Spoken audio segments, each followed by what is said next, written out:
அன்பின் பிதாவே, இந்த காலை வேலைக்காக உமக்கு நன்றி செலுத்துகிறோம். சர்வ வல்லமை உள்ள தேவன், ஞானத்தில் சிறந்தவர், ஆண்டவரே, எங்கள் பலனாகிய கர்த்தாவே, உம்மை நோக்கி பார்க்கிறோம். உம்முடைய ஞானத்தாலும் உம்முடைய பலத்தாலும் உம்முடைய கிருபையினாலும் எங்க ஒவ்வொருவரையும் நிரப்பி ஆசீர்வதிங்க. ஆண்டவரே, ஸ்தோத்திரம் ஆண்டவரே. இந்த நாள் முழுவதும் நீர் எங்களோடு கூட இருந்து கரம் பிடித்து நடத்துங்க. இந்த நாளின் வேத தியானத்தை எங்களுக்கு ஆசீர்வதித்து தாங்க. நேசிக்கிற இயேசு கிறிஸ்துவின் இனிய நாமத்தில் கேட்கிறோம் பிதாவே, ஆமென். 1 ராஜாக்கள் 4வது அதிகாரம் 21வது வசனம்.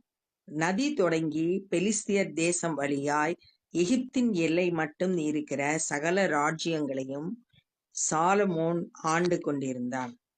இப்ப இந்த சாலமோனை பத்தி நம்ம தொடர்ந்து தியானித்து வரணும்.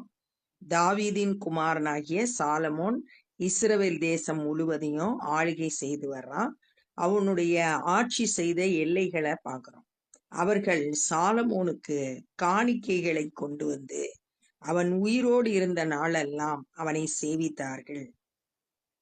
இந்த பகுதியில இருக்கிற ஜனங்கள் எல்லாம் சாலமோனுக்கு காணிக்கை கொண்டு வந்து அவனை சேவித்தாங்க. நாள் ஒன்றிற்கு சாலமோனுக்கு செல்லும் சாப்பாட்டு செலவு 30 மரக்கால் மெல்லிய மாவும் 60 மரக்கால் மாவும் கலைமான்களும் வெளி மான்களையும் வரையாடுகளையும் கொழுமையான பறவைகளையும் தவிர கொழுக்கப்பட்ட 10 மாடுகளும் மேய்ச்சலிலிருந்து வந்த 20 மாடுகளும் 100 ஆடுகளுமா.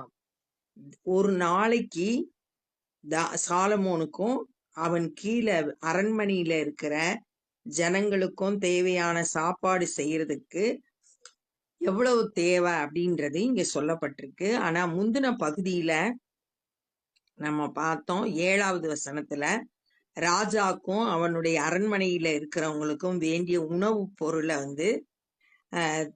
கொடுக்க வேண்டியது 12 மணியக்காரர் அப்படின்னு போட்டிருக்கு. டிஸ்ட்ரிக்ட் லெவல்ல ஆபீசர் ஒவ்வொரு பகுதியா பிரிச்சு 12 பேர் இருந்தாங்க. அந்த 12 பேரும் ஒரு மாதத்துக்கு தேவையான உணவுகளை அவங்க சப்ளை பண்ணணும் அப்படின்னு சொல்லிட்டு அவங்க சொல்லியிருந்தாங்க. வருஷம் முழுசும் ஒரு மாசத்துக்கு ஒருத்தர் பொறுப்பெடுத்து அந்த தேவைகளை சந்திக்கணும். நதிக்கு இப்புறத்தில் இருக்கிற திப்சா முதற்கொண்டு ஆசா மட்டும் உள்ளவைகள் எல்லாவற்றிலும் நதிக்கு இப்புறத்தில் உள்ள சகல ராஜாக்களையும் ஆண்டு வந்தான். அவனை சுற்றி எங்கும் சமாதானமாயிருந்தது. சாலமோன் நாட்கள் சமாதானமான நாட்களா இருந்தது, யுத்தம் இல்லாது இருந்தது. ஆனா தாவீதோட வாழ்க்கையில எப்பயும் நிறைய யுத்தங்களை சந்தித்தான், எதிரிகளை சந்தித்து போராட்டமான வாழ்க்கை இருந்துச்சு. ஆனா தாவீதோடு கூட கர்த்தர் கூட இருந்து எல்லாவற்றையும் மேற்கொள்றதுக்கு ஆண்டவர் பலன் தந்தாரு. ஆண்டவரை எப்பயும் தாவீது தனக்கு முன்பாக வைத்து ஜெயம் பெற்ற வாழ்க்கை வாழ்ந்து வந்தார் நம்ம தியானிச்சோம். ஆனா சாலமோனோட வாழ்க்கை சமாதானமா இருந்தது. சாலமோனுடைய நாட்கள் எல்லாம் தான் முதல் பெயர் சபா மட்டும் இஸ்ரவேல் தேசத்தை குறிக்கும் போது எப்பயுமே தான் முதல் பெயர் சபா வரைக்கும் அப்படின்னு சொல்லப்பட்டிருக்கும். அது எல்லைகளை குறிக்குது. யூதாவும் இஸ்ரவேலனும் அவரவர் தங்கள் தங்கள் திராட்சை செடியின் நிழலிலும் தங்கள் தங்கள் அத்தி மரத்தின் நிழலிலும் சுகமாய் குடியிருந்தார்கள். சாலமோனோட நாட்கள்ல ஜனங்களும் சமாதானத்தோடு சந்தோஷத்தோடு சுகமாய் குடியிருந்தார்கள். தன் தன் திராட்சை செடியின் கீழும் தன் தன் அத்தி மரத்தின் கீழும் சுகமாய் குடியிருந்தார்கள். இத குறிச்சு மீகா தீர்க்கதரிசி 4வது அதிகாரம் 4வது வசனத்துல தன் தன் திராட்சை செடியின் கீழையும் மீகா 4:4 என்ன போட்டிருக்குன்னா, அவனவன் தன் தன் திராட்சை செடியின் நிழலிலும் தன் தன் அத்தி மரத்தின் நிழலிலும் பயப்படுத்துவார் இல்லாமல் உட்காருவான் என்று சேனைகளின் கர்த்தரின் வாய்ஸ் இதை சொல்லிட்டு அப்படின்னு சொல்லியிருக்கு. தன்னுடைய இடத்துல குடியிருக்கும் போது பயப்படுத்துவார் யாரும் இருக்க மாட்டாங்க. பயம் இல்லாம சமாதானத்தோடு ஆசீர்வாதமான ஒரு வாழ்க்கை சுகமாய் வாழ்ந்து வந்தார்கள். சாலமோனுக்கு 4000 ரத குதிரை லாயங்களும் 12000 குதிரை வீரரும் இருந்தார்கள். மேற்கூறிய மணியக்காரரில் ஒவ்வொருவரும் தன் தன் மாதத்திலே சாலமோன் ராஜாவுக்கும் ராஜாவின் பந்திக்கு வரும் யாவருக்கும் வேண்டியவைகளை ஒரு குறைவின்றி பராமரித்து, நம்ம 7வது வசனத்துல பார்த்தோம், அந்தந்த மாதத்துக்கு ஒருத்தர் பொறுப்பெடுத்து வேண்டிய ஆகாரத்தை சப்ளை பண்ணணும். அவங்க எந்த குறைவில்லாம பராமரித்து வந்தாங்க. குதிரைகளும் ஒட்டகங்களுக்கும் வேண்டிய வார்கோதுமையையும் வைக்கோலையும் அவரவர் தங்களுக்கு இடப்பட்ட கட்டளையின்படி அவைகள் இருக்கும் ஸ்தலத்திற்கு கொண்டு வருவார்கள். இந்த 12 மணியக்காரர்கள் அவங்களுக்குரிய நாட்கள்ல ராஜாக்கு மாத்திரமல்ல, அரண்மனையில இருக்கிறவர்களுக்கு மாத்திரமல்ல, விலங்குகளுக்கு வேண்டிய ஆகாரத்தையும் அவங்க தான் கொடுக்கணும். தங்களுக்கு இடப்பட்ட கட்டளையின்படி அதை செய்து வந்தார்கள். தேவன் சாலமோனுக்கு மிகுதியான ஞானத்தையும் புத்தியையும் கடற்கரை மணலத்தனையான மனோவிருத்தியையும் கொடுத்தார். ஆண்டவர் சாலமோன் இடத்துல கேட்கிறாரு, உனக்கு என்ன வேணும்னு. கேட்கும்போது அவன் எனக்கு ஞானமுள்ள இருதயத்தை தந்தரலும்னு கேட்கிறான்.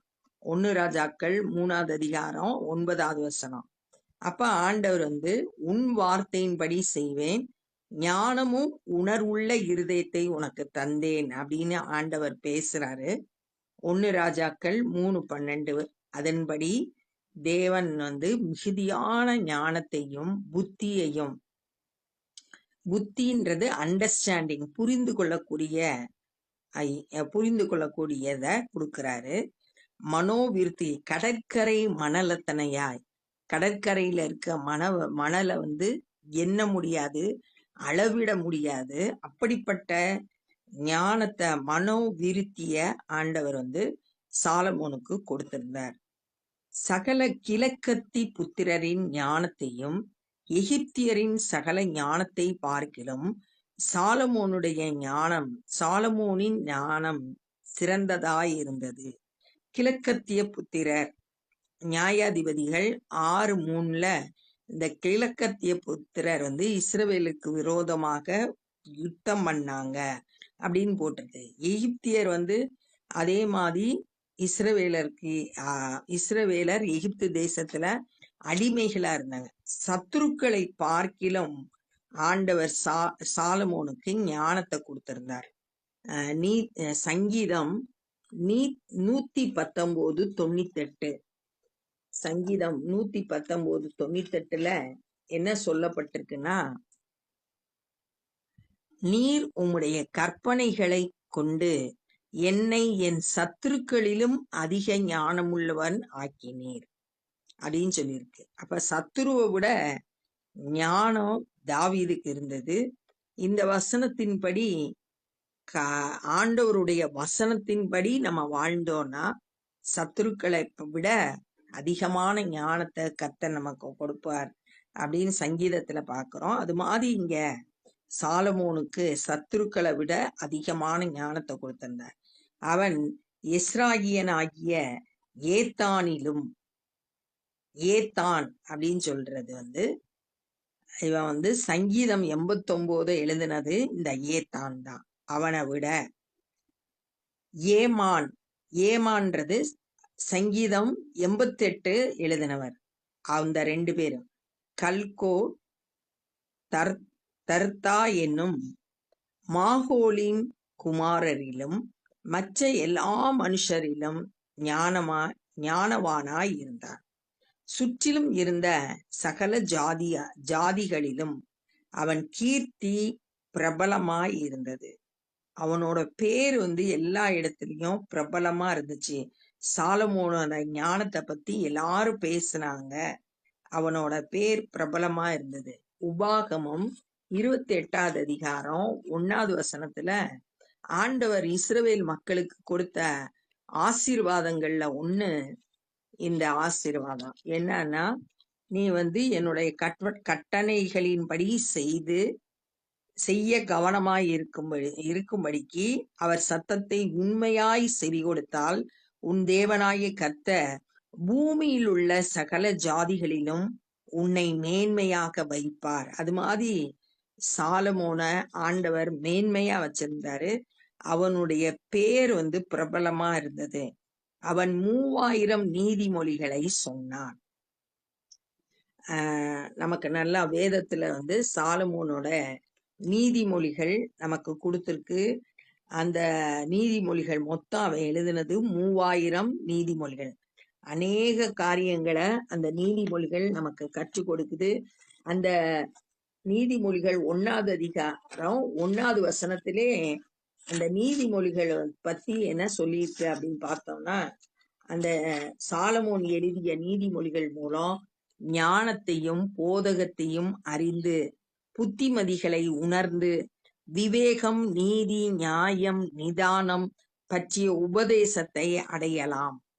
பேதைகளை ஞானியாக்குறது இந்த நீதிமொழிகள், வாலிபருக்கு அறிவை கொடுக்கிறது இந்த நீதிமொழிகள் அப்படின்னு சொல்லிட்டு சொல்லப்பட்டிருக்கு.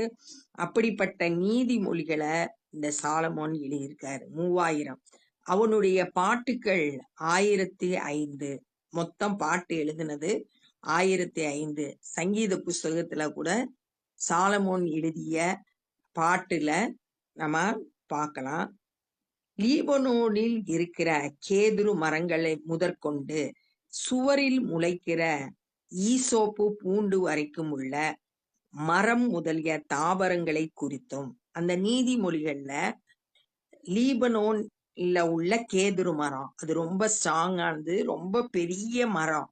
அந்த பெரிய மரத்துல இருந்து சுவரில் முளைக்கிற ஈசோப்பு பூண்டு, ஒரு குத்து செடி, சின்ன செடி வர, பெரிய மரத்துல இருந்து சின்ன செடி வரைக்கும் அத்தனையும் பத்தி குறித்தும் மிருகங்கள், பறவைகள், ஊரும் பிராணிகள், மச்சங்கள் ஆகிய இவைகளை குறித்து வாக்கியங்களை சொன்னான். எல்லா மிருகங்களை பத்தி, பறவைகளை பத்தி, கடல்ல இருக்க மச்சங்களை குறித்து எல்லாம் தன்னுடைய நீதிமொழிகள்ல சொல்லியிருக்கான். ஒரே ஒரு எடுத்துக்காட்டு பார்த்தோம்னா, நீதிமொழிகள் 6:6 எறும்பு கிட்ட போய் அதனோட பாதைய பார்த்து அது எப்படி நடக்குதுன்றத பார்த்து ஞானத்தை கற்றுக்கொள்ள அப்படின்னு சொல்லிட்டு சோம்பேறிகளுக்கு நீதிமொழிகள்ல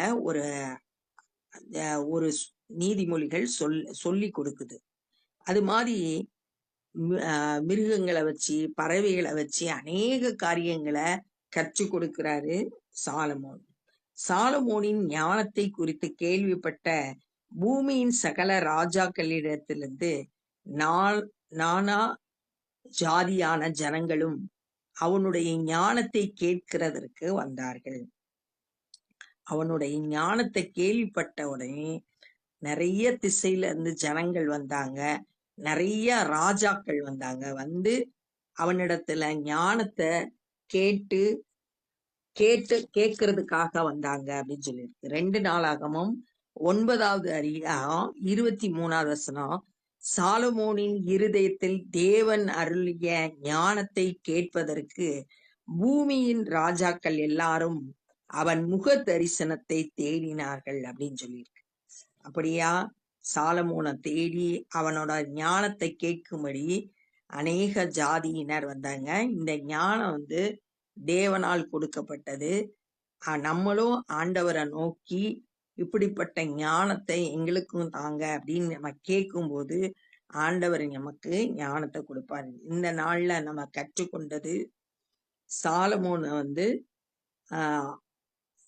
அவங்களோட எதிரிகள் கூட காணிக்கை செலுத்தி அவனை சேவித்தாங்க. அவங்களுக்கு அரண்மனைக்கு தேவையான, சாலமோனோட அரண்மனைக்கு தேவையான உணவு எவ்வளவு அப்படின்னு சொல்லப்பட்டிருக்கு. அவன் நாட்கள்ல எல்லா பக்கமும் சமாதானம் காணப்பட்டது. ஜனங்கள் ரொம்ப சுகமா குடியிருந்து வந்தாங்க. அவங்களுக்கு தேவையானதெல்லாம் 12 மணியக்காரர்கள் ஒவ்வொரு மாதம் ஒவ்வொருத்தர் பொறுப்பெடுத்து எந்த குறைவும் இல்லாம பராமரித்து வந்தாங்க. சாலமோனுக்கு தேவன் மிகுதியான ஞானத்தையும் புத்தியையும் கொடுத்திருந்தாரு. எதிரிகளை விட ஞானம் உள்ளவனாய் இருந்தான் அப்படின்னு சொல்லிட்டு பார்த்தோம். அவனுடைய புகழ் எல்லா இடத்திலையும் பரவி இருந்துச்சு. 3000 நீதிமொழிகள் எழுதினா. அவன் பாடின பாட்டு 1005. அந்த நீதிமொழிகள்ல பறவைகளை குறித்து, மிருகங்களை குறித்து, கடல்ல இருக்க மச்சங்களை குறித்து அநேக காரியங்களை சொல்லி இருக்கிறத பார்த்தோம். சாலமோனுடைய ஞானத்தை கேட்கிறதுக்கு பல ராஜாக்கள் அவனிடத்துல கேட்டு அறிந்து கொண்டாங்க அப்படின்னு சொல்லிட்டு தியானிச்சோம். இப்ப நம்ம ஜெபம் பண்ண போறோம்.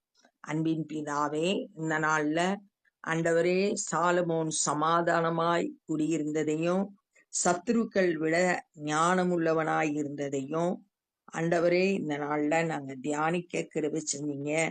ஆண்டவரே, எங்களுக்கும் ஞானத்தை கொடுங்க, புத்திய கொடுங்க. ஆண்டவரே, நாங்க ஆண்டவரே உம்முடைய நாமத்தை மகிமைப்படுத்துகிறவர்களாய் ஆண்டவரே அநேகருக்கு ஆசீர்வாதமான ஒரு வாழ்க்கை வாழ எங்களுக்கு கிருபை செய்யுங்க. எங்களுடைய அறியாமைகள், புத்தியினங்கள் எல்லாவற்றையும் எடுத்து போட்டு நீரே எங்கள் ஞானமாய் இருந்து வழி நடத்தும்படியாய் ஜெபிக்கிறோம். இந்த நாள்ல சுவிசேஷ பணி செய்கிறவங்களை உம்முடைய கரத்துல ஒப்பு கொடுக்கிறோம். ஆண்டவரே, அநேகர் இந்த நாள்ல சத்தியத்தை அறிந்து ரட்சிக்கப்பட கிருபை செய்யுங்க. நாங்களும் உம்முடைய ராஜ்ய பணியிலே எங்களால் என்றதை செய்ய ஒப்பு கொடுக்கிறோம். நேசிக்கிற இயேசு கிறிஸ்துவின் இனிய நாமத்தில் கேட்கிறோம் பிதாவே, ஆமீன். என் ஆத்துமாவே கர்த்தரை ஸ்தோத்திரி, என் முழுவலுமே பரிசுத்த நாமத்தை ஸ்தோத்திரி. என் ஆத்துமாவே கர்த்தரை ஸ்தோத்திரி, கர்த்தர் செய்த சகல உபகாரங்களை மறவாதே. ஆமீன். God bless you.